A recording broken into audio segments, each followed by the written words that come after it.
Ladies and gentlemen, I have a quote for you, and this quote comes from Dr. Seuss, and it's about numbers. It goes as follows: You have to be odd to be number one. And John in the book of Revelation is an odd fellow. He's doing a lot of odd things. He's being told to do a lot of odd things. And in this chapter, he's being told to measure some things. And this whole chapter is about numbers, numbers, numbers, numbers. And we are going to dig into that. That is a Cochin Hebrew revelation that John wrote that we're going to walk you through the numbers. As always, I'm Brian Scott Williams of Project Truth Ministries, where we are shining light on the truth, whatever it may be and wherever it may take you. And I have my co-host with me here.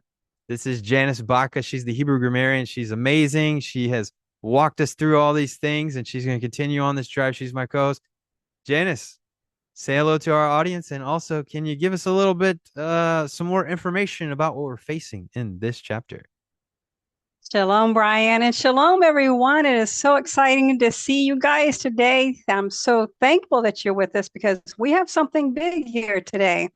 Guess who shows up on the scene? We have two messengers. Who are these messengers? My goodness, we've got so many theories. It's absolutely astounding to think about this, but you know what? We've got something else going on. Who's in the holy place? Are they worshipers or are they intercessors? Oh, let's go check it out. But you know what? We also have the seventh trumpet blowing. And this is going to be really big. So we have some big things in store for you today. We're excited to share this with you. And again, Brian, let's get going. Yes, you're not going to walk away disappointed. Trust me, there's going to be a lot of information in this, and it's going to be really exciting. And I hope you have fun with it. We're going to have some fun this time. And just to tease you a little bit, I brought this bad boy out, and I know Janice has a secret weapon she's going to debut. I do, Brian. You know what I have? I have my miracle shofar. It's called Shalom Yerushalayim or Shalom Jerusalem. And it's hand painted by a famous artist out of Israel. And Yehuda Glick himself blew this at every gate Wow. in Jerusalem, and he blew it outside of Jericho. So I was Wow. told that every time this shofar is blown, miracles happen. So I call it my miracle shofar. But I also All have, just right. in case I ever need it, my concealed weapon. There it is. That's the famous concealed weapon. As my concealed weapon. So I can't carry the big one everywhere I go, but I can surely carry my concealed weapon. Yep. Ladies and gentlemen, at some point, you're going to want to join us. These will come in handy, and you'll see that in this chapter. So, with that being said, I want to say if you want to download a copy of this Hebrew Revelation, go to academia.edu. You can see the link in the description, and you can follow along with us and learn with us and watch our process and develop your own skills of text criticism. With that being said, let's go ahead and read chapter 11 in the Cochin. And now the reading for chapter 11. Then he gave me a reed like a rod, and he said, Get up to measure the holy place of Jehovah and his altar, for there are intercessors in it. Rather, measure the inner holy place, but do not include the outer court, for it is given to the nations to walk the holy city for 42 months. For I give to my two witnesses to prophesy 1,260 days, dressed in sackcloth.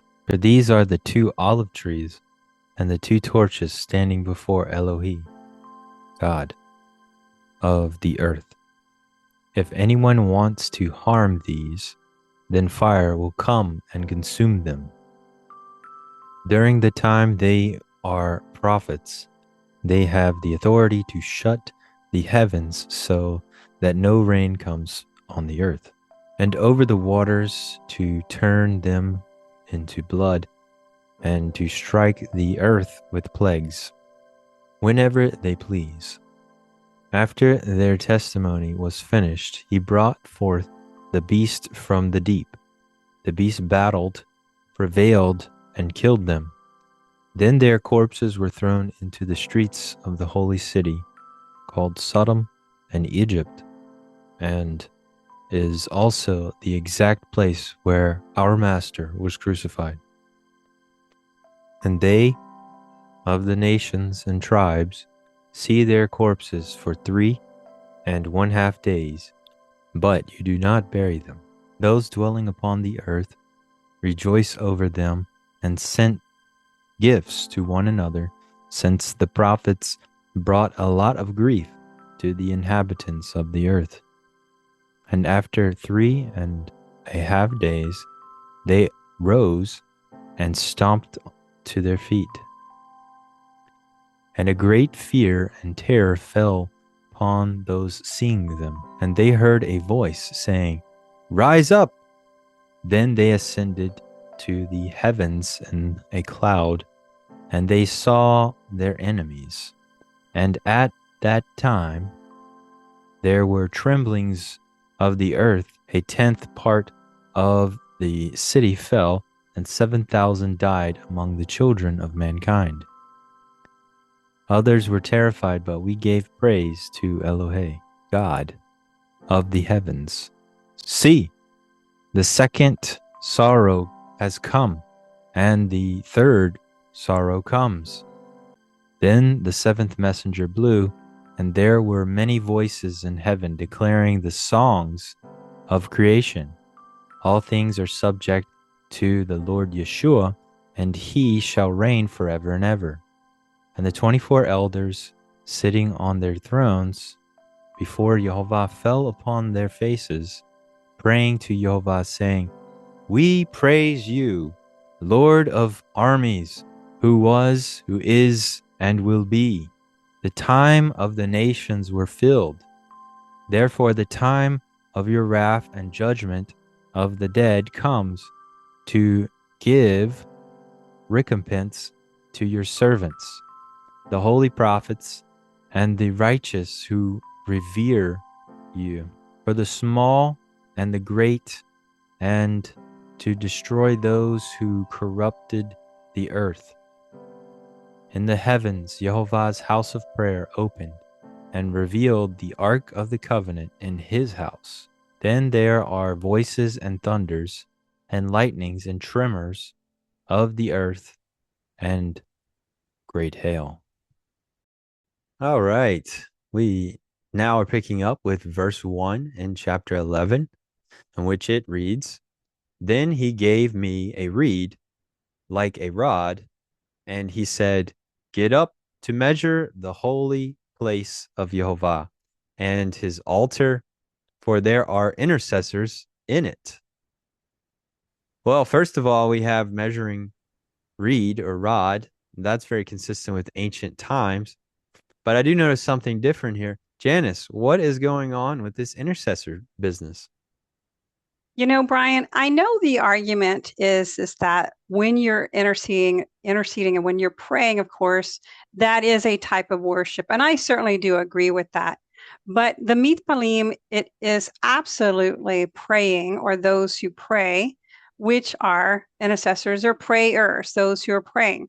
And that being said, I really think that we need to focus on the fact that the Father finds prayer very important. We should be praying for our neighbors, our friends, our families, our leadership. And I think this is an example of the Father putting emphasis on prayer. And so, yes, it is a type of worship, but you do see a significant difference from the Cochin revelation, the scroll of mysteries, to the Greek to English in the scriptures, which is those who are worshiping. And of course, you see the same thing in the Murdoch Aramaic, and it's worship, those who worship. But this is a big difference. Yeah, absolutely. And also notice we got Jehovah here as well, We do. whereas the other ones are using God. We do. Mm. And those are two markers we should be looking for in other manuscripts to see, do they have Jehovah? Mhm. Do they have God or Elohim? Or do they have, the worshiping. Those are the other markers we need to look for in this verse. Mm-hmm. Also, when I read, let me flip over to the King James. When I read the King James, it says at the end, and this is John being told to get up and measure the temple of God and the altar. So that's, the temple and the altar and them that worship therein. So that kind of reads as if he's supposed to measure the people as well. But when we look at our version in the Cochin, it says at the end, not to measure them, or you could read it that way. It says, for there are intercessors in it. It's just a clarification. He's supposed to measure, but there's also intercessors in it. Does that make sense? Am I It reading does that make right? sense. Yes, you're absolutely reading that right. He's to measure the holy place, and there, oh, by the way, are intercessors there. I don't see a hint of any kind to measure the intercessors in it. Yeah. So that's just a little strange there for the Hmm. English. All right, continuing on with John having to measure these things. It says in verse 2, rather measure the inner holy place, but do not include the outer court, for it is given to the nations to walk the holy city for 42 months. There is a lot going on here, Janice. There is a lot going on Hmm. here. I would like to share my findings. I know Sure. this has been done before, but people, let's follow in the footsteps of John. Let's look at the measurements here. There's something quite strange that pops up when we try to measure specifically the inner holy place, the holiest of holies. We get some funny numbers. I just want to share that with our listeners because there's something going on. Oh, please do share. All right. So, in the spirit of following John, he was told to measure the temple and then also measure the inside. So, the holiest of holies was 10 by 10 by 10 cubits. And we times that out, we get 1,000 cubits. Now, most experts will say that the wall was a half a cubit thick, making the dimensions inside of the holiest of holies, the inner volume, that being 9 by 9 by 10 cubits. And so if you times that out, you get 810. The ark that sat inside the holiest of holies, we get the dimensions from the Bible. Those dimensions is 1.5 by 1.5 by 2.5 cubits. And so we times that out, we get the volume. That is 5.625 cubits. Hope everybody is staying with me in this little math lesson. Well, there is something strange happening here. If you take 810, which is the inner volume, and you put that over top of the ark, you divide that, you get 144. And then you times that by 1,000, that being the 1,000 from the whole temple of the holiest of holies, you get 144,000. What is happening? We have, back in Revelations, we just read 12,000 from each tribe, 12 times, that's 144,000. 144,000 people that we also made a connection back in the Tanakh with. But the number 12 relates to divine government, God's authority, perfection, and completeness. So that is pretty special. That That's is like pretty the special. number for the temple is 144,000. Wow. And when you said divine government, it really struck with me because I believe with these 144,000 is that they are coming to also judge, to lead the people. So many years ago, Eddie Chumney did a teaching on the greater Exodus when the children of Israel will be led back to Israel and the 144,000 will lead the way. Is that how it's going to happen? I don't know, but that certainly would make sense about the divine government and having Jehovah give them the direction that they need at that time. Now, again, remember the seven spirits of Jehovah, which is the Beb Baal. I think it was about chapter 4. We talked about that. And we talked about Yeshua coming in the seven spirits of Jehovah. And maybe this is how it's going to happen, because when Yeshua comes with us, his continual coming, and that's what that Bet Bo means, is that the Bet and the Bo means it's a continual coming of Yeshua. And this may be what it's going to look like, is that Yeshua will be the one who will be with the 144,000, and that this represents him bringing his divine government. And certainly there'll be a lot of testings as the greater Exodus happens, and people will be dealt with, attitudes will be dealt with, and people think that it may be just this glorious time, but it certainly is going to be a trial for everyone, and certainly not going to be an easy task for anybody. I find that very fascinating. When when Yeshua comes, people, he is bringing a government system. He is bringing rules and regulations that we find in the Torah. It's just coming right back, and he's going to enforce it. Absolutely. It's not done away with. He's bringing it back, and everybody's going to be forced to tell the truth, to not murder, to love God. That's what's happening, people. Get with Amen. the Amen. program. Get with the program. That's right. All right. To go even further on this little examination here. Now, we were told not to measure the outer court, but we're going to go ahead and look at the court of Gentiles here. Now, let's just look at the numbers. There is you would say, a theory out there that will, you know, kind of match this thing here. But the court of Gentiles was 100 by 20 cubits, and we times that out and we get 2,000 cubits square. This is where people will go to say, hey, maybe this is a possible sign that the age of the nations, or the age of the Gentiles, will be 2,000 years. And perhaps that from the time that Yeshua left the earth and left his disciples from Mount of Olives up in the clouds, we know that story, that it's going to be 2,000 years until he comes back. And that this is a sign of that, because we have this 2,000 year. It's a possibility. Listen, I'm just throwing it out there. We are approaching that year. Some people have wiggle rooms and have different dates. I personally think it's 2028. That will be exactly 2,000 years from Yeshua leaving. Maybe some people think 29 or 30. I've even heard 25 out there. But this is where this is coming from. So if that be the case, well, everybody should be gearing up for whatever year it is, because it's coming soon. It's close. Well, if I have a vote, I like to vote for sooner than later. No, so where can I cast my vote?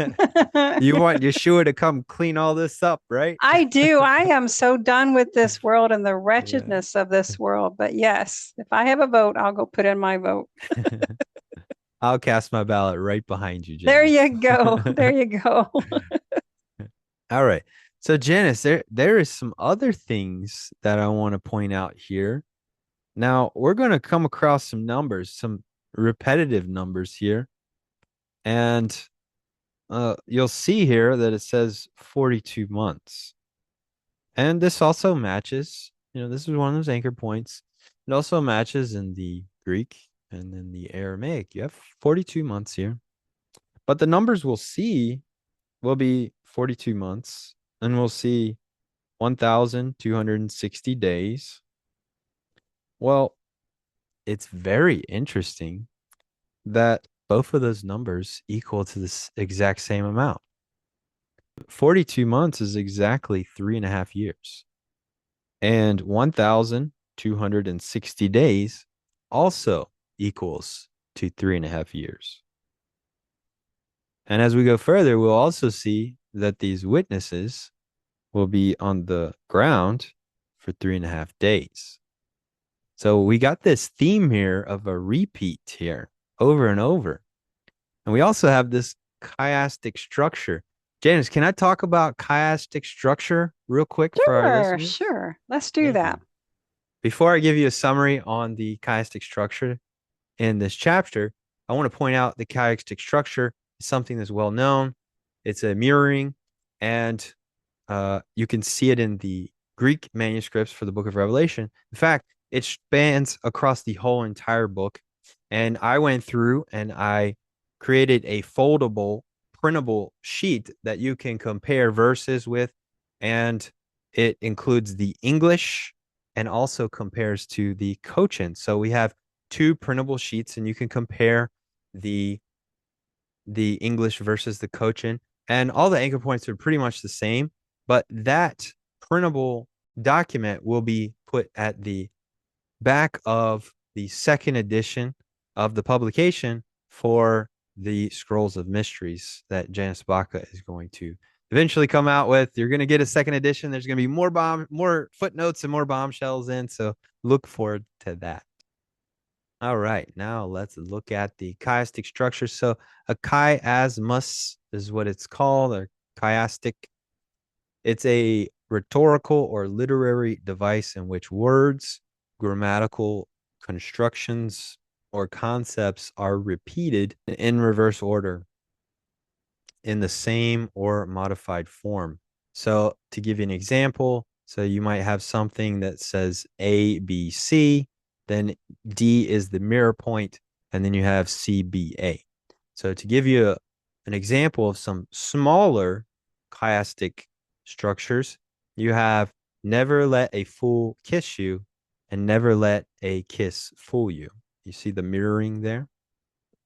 Here's another short one that we use in today's modern vernacular. When the tough get going, the going get tough. Everybody knows about that one. Here's one from Matthew 20, verse 16. So the last shall be first, and the first shall be last. Well, there's the mirroring there. You also have in Mark 2, verse 27. These are small ones here. It says that the Sabbath was made for man, not the man for Sabbath. So you can see the mirroring there. And these are very amazing to see. You know, some of these are very complex, especially when you look across the whole entire book of Revelation. And it has chapters and pieces in these chapters that mirror out themselves in this chiastic structure. It's so complex.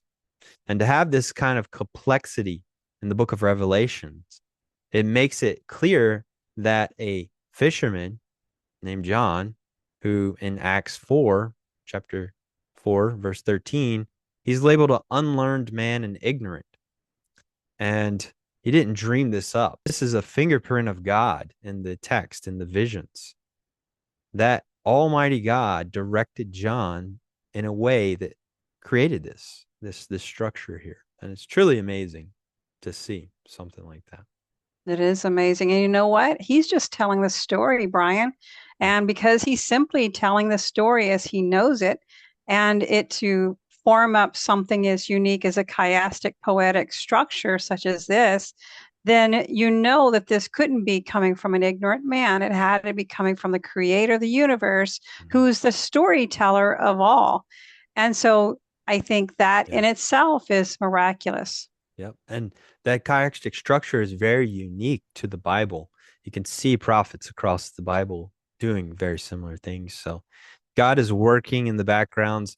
You look at numbers, you start analyzing, you start coding the Bible, and there's nothing like it on the planet, people. Nothing like it. All right. Now, as we go through this, I want y'all to keep your eye on this little chiastic structure that we will see along the way. Since we're at the very first mentioning of 42 months, well, I'm just going to share the chiastic structure with you so we get it out of the way. So this is what you'll see. You'll see in verse 2, you'll have 42 months. Then you'll have in verse 3, 1,260 days.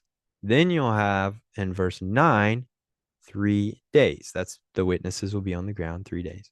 Then you have in verse 11, again, 3.5 days mentioned again. Fast forward to the Cochin, verse 11 in chapter 12, which we'll pick up when we pick up chapter 12. You'll see 1,260 days. Again, mention that for the B and B. You can see there in the chart. Then you come to the last one, which is in chapter 13, verse 6 in the Cochin. And we have again the mentioning of 42 months. So you can see this mirroring here. Now, it's also interesting that not only does the numbers do the mirroring, but the days and months is also doing the mirroring. So that's pretty special and kind of cool to see. So that is exciting to see. All right, so just keep that in mind. There are big things happening in the background. Even if you're just reading through, you're skipping over things. Trust me, people, there's so much complexity going on to this book. It's truly amazing. All right, let's move on to verse 3, which it says, "For I give to my two witnesses to prophesy 1,260 days, dressed in sackcloth." That's interesting. You know, Brian, there's so many theories about who the two witnesses are. And I've heard so many good arguments, and I just don't know who it could be. Some have said Moses, and some included John, and some included Elijah. Mm-hmm. I even heard one gentleman teach about it being the church. And well, I'd like to change that to assemblies, but nevertheless, I've heard all these different arguments. And who do you think the two witnesses are? I don't know. I mean, if you take the vision at the Mount of Beatitudes, you have Moses and Elijah there. Uh, hey, it's two people there. They're both prophets. These guys are going to prophesy. Anybody could be witnesses. The witnesses are an important role. I don't know. It seemed like to me Elijah had already come back in the spirit of John the Baptist, and we have a Bible verse for that. But I don't know. I tell you what, whoever they are, they're special. The whole world is going to be tormented by these people, and they're definitely going to be dressed in sackcloth. So if I see a guy in sackcloth, I'm gonna get my ears perked up there. You know what though? Here's what I think.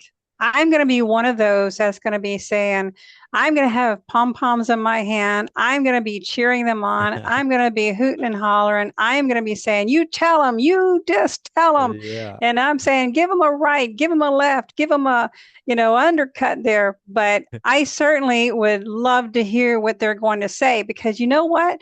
They're going to speak truth. We've got so much deception going on today that people don't know they don't know anything. They're trusting in man for politics. They're trusting in different things around this world they believe are going to save them. One thing I know about these two witnesses, they will speak truth. And those that are against truth, those are the ones that will be screaming and crying out. Those that don't want to hear truth. Oh my gosh, my mama told me that. My grandma told me that. Now you're going to tell me that, you two witnesses. Why would I want to hear anything about that? Those are the people that's going to be screaming out. Because me, I'm going to be on the front row and I'm going to be cheering them on. Yeah. And to think that the whole world is starting to turn evil, and then you have these two guys in Jerusalem speaking truth. Well, wicked people don't like to hear the truth. And especially if you're blunt and loud about it and you're on the news, they're going to hate you. But that's what prophets do. They tell the truth.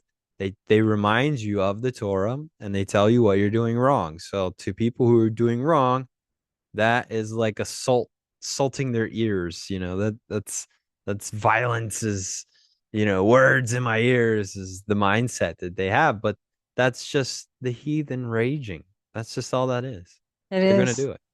It is. But you know what I love more is that there's going to be power to back up the word.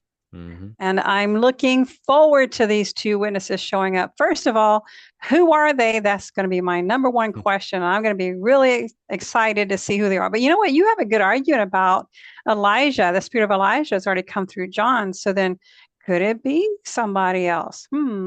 Well, before we move on, I just want to flip over to the King James. There's something that I noticed about the King James for this verse. They have says, and I will give power to my two witnesses.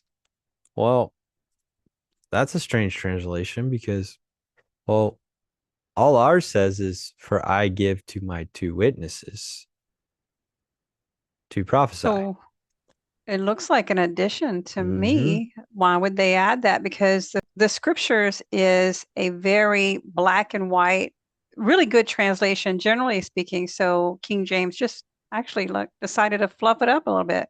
I don't know what they were doing. You don't even see it in the Aramaic there. It doesn't No, say anything about power, giving power to them. So that's kind of interesting. that is interesting. All right, verse 4. Let's move to verse 4. It says, for these are the two olive trees and the two torches standing before Elohe, that's God, of the earth. Yes, you know what, Brian, that word Elohe is still plural for God, but it's what we call in the grammatical world a plural construct. And it's just a little phrased differently. Normally you'll see Elohim, which is also plural, but Elohe is a shortened way of saying God of, and then you look for the next noun afterwards. And so that's pretty much what it's saying. Sounds a little different, but I wanted to make sure I explained that. Yes, thank you. Now, I see two torches here where the King James took candlesticks and others took lampstands. That is a big difference, Brian. The two torches versus the lampstands or the candlesticks. I just wonder, Brian, what does the Crawford Aramaic have for this? Does it have candlesticks? All right, let's check that out. Verse 4, it has lampstands. It has lampstands. Interesting. Hmm. Well, this is a pretty unique difference with the Scroll of Mysteries. Couldn't answer why, but it is interesting. Hey, there is a question is if this is hinting to these two witnesses in Zechariah 4. Yeah. And Zechariah says, then I responded and said to him, what are these two olive trees, one at the right of the lampstand and the other at its left? And I responded a second time and said to him, what are these two olive branches which empty golden oil from themselves by means of the two gold pipes? And he answered me and said, do you not know what these are? And I said, no, my master. And he said, these are the two anointed ones who stand beside the master of all the earth. That is Zechariah 4:11 through 14. So, Brian, that word for torches in Hebrew is avokot. That actually is a Mishnaic word. And so could it be that John went to his natural language and said, these are the torches, these are avokot, these are the two torches, instead of using, say, the menorot? I don't know. But this is a marker of the late Second Temple. And that's extremely important to see, is that this is a word that is truly used in the Mishnah. And this is what we should be seeing, honestly. We should be seeing Mishnaic Hebrew with Aramaism, and we do see that. And these are markers, the grammatical markers of the late Second Temple. And so here's one of those. Mm-hmm. Torches are for seeing, and these guys are going to be Absolutely. witnesses, right? Right. And they bring their light. And so was it originally written as torches or was it originally written lampstands? I mean, we are seeing here a Mishnaic word. That's all I can say is that this is a marker of the late Second Temple, and whether or not this was changed later, I have no idea. Mhm. These are theories that I'm throwing out. Yep. All right, now let's pick up with verse 5. It says in the Cochin, if anyone wants to harm these, that being the two witnesses, then fire will come and consume them. Whoa, wait a second. That is a big change. Wow, Very different. very different. What is all this added information from the Greek to the English and the scriptures and also in the Aramaic, what am I seeing here? Yeah. Let's flip over to the King James so we can see it very clearly. Now here's the whole verse. And if any man will hurt them, fire proceedeth out of their mouth and devour their enemies. And if any man will hurt them, he must in his manner be killed. Well, the only part that matches what we have is if any man will hurt them. After that, it just looks like added information. Doesn't match the Cochin. It So the doesn't Cochin is match. very tight, concise. Nope. And wait a second, there ain't no fireballs flying out of their mouth. What is Where, happening? what? They don't have fireballs? Oh my goodness. No, they've lost their ability to shoot fireballs.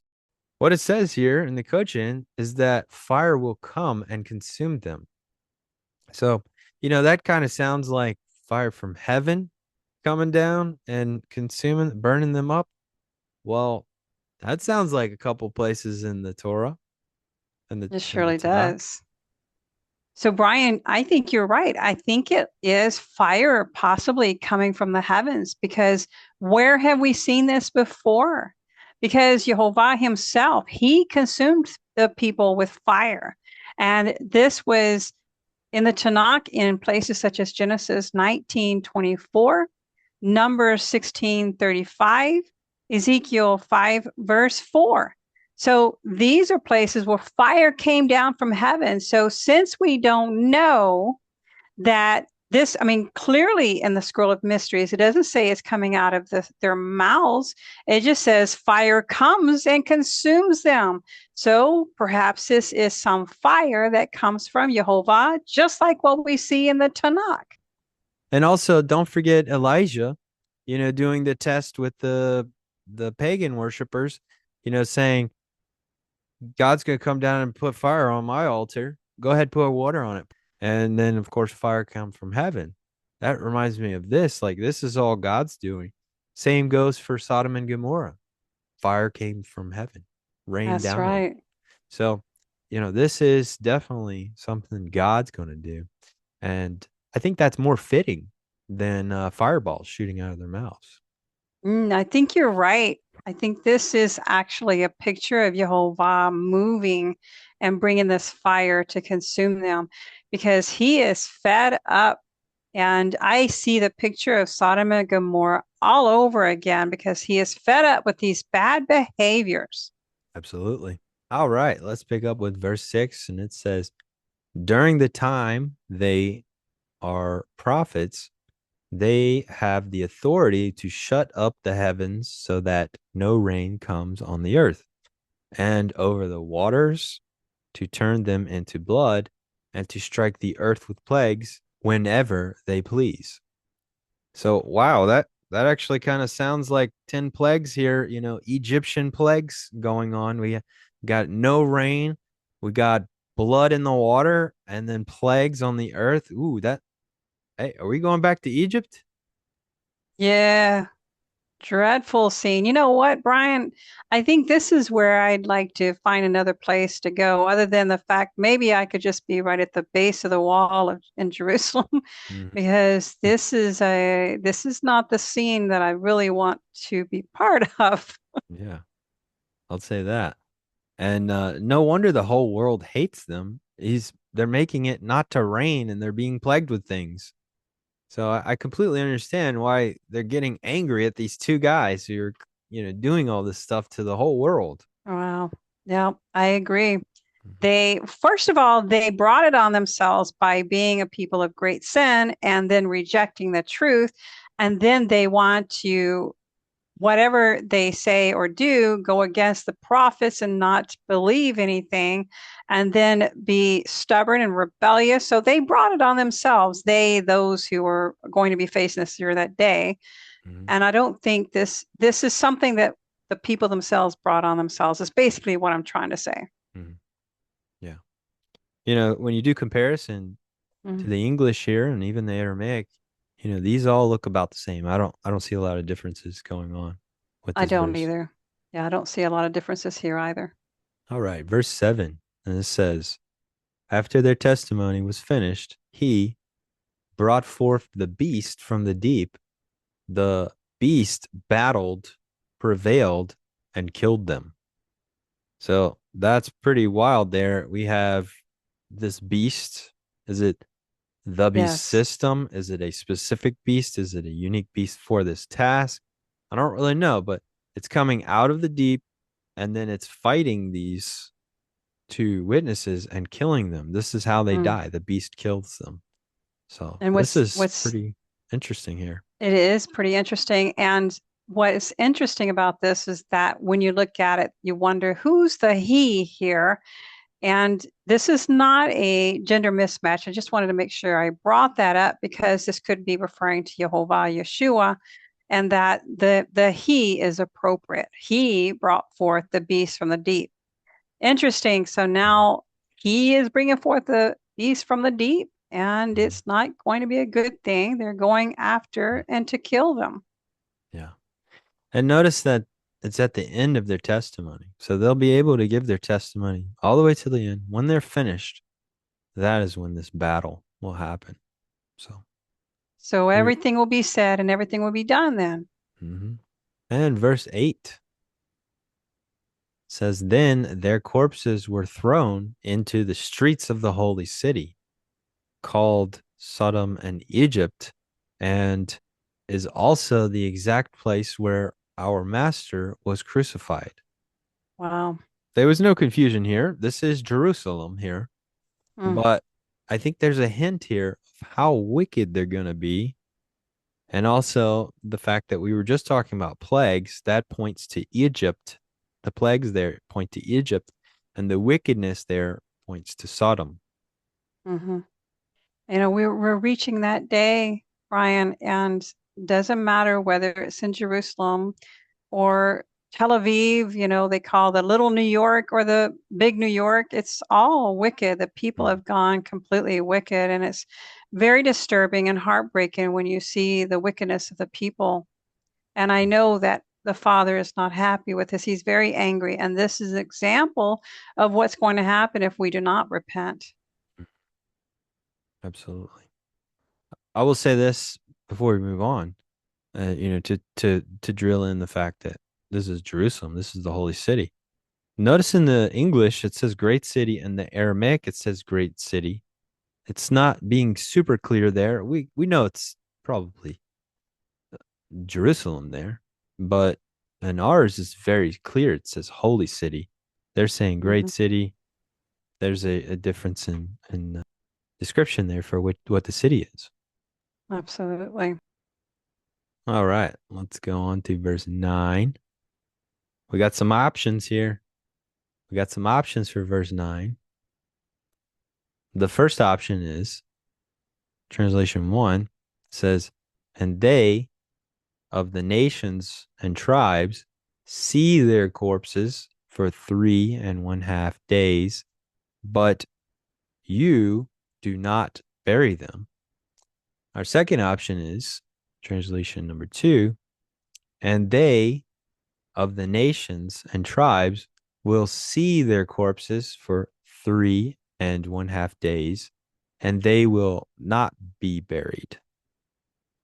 So, Janice, what can you explain to our listener why we would put out two types of options here for this particular verse? Yes. Well, the reason why is that there's possibly a spelling error. And there's a word, if you remember, Hebrew read is from right to left, and it's the second row at the bottom, and you count four words over, and you have what is written tikberu in the Hebrew. But I think that tav really is an error, and it should be nikberu, which actually is going to be they will be buried. And so they this is why there's two options there. One is the literal reading, and the second option is the this appears to be an error, so this is probably what it should look like. So that's the reason why you see both of these translations is that this is possibly a spelling error. And that happens sometimes in some of the manuscripts. Yep. We work with what we got and we want to be crystal clear about what is there so everyone will see it So you have all the information, people. Get yourself an interlinear, please. All right.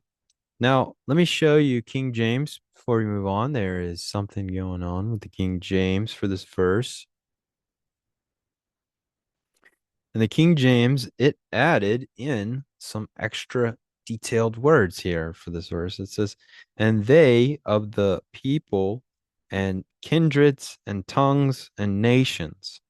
Well, that appears to be added words there, additionals. And Mm, there's no real reason to do that. In the Cochin, it says nations and tribes. Well, that covers different languages and different types of people. There's no need to say all this extra stuff. It's all summed up pretty simple, nations and tribes. So I just found that to be interesting. We keep seeing that our version of the in the Cochin is tighter and cleaner. And then you get into these other ones, they start adding extra words in there. absolutely.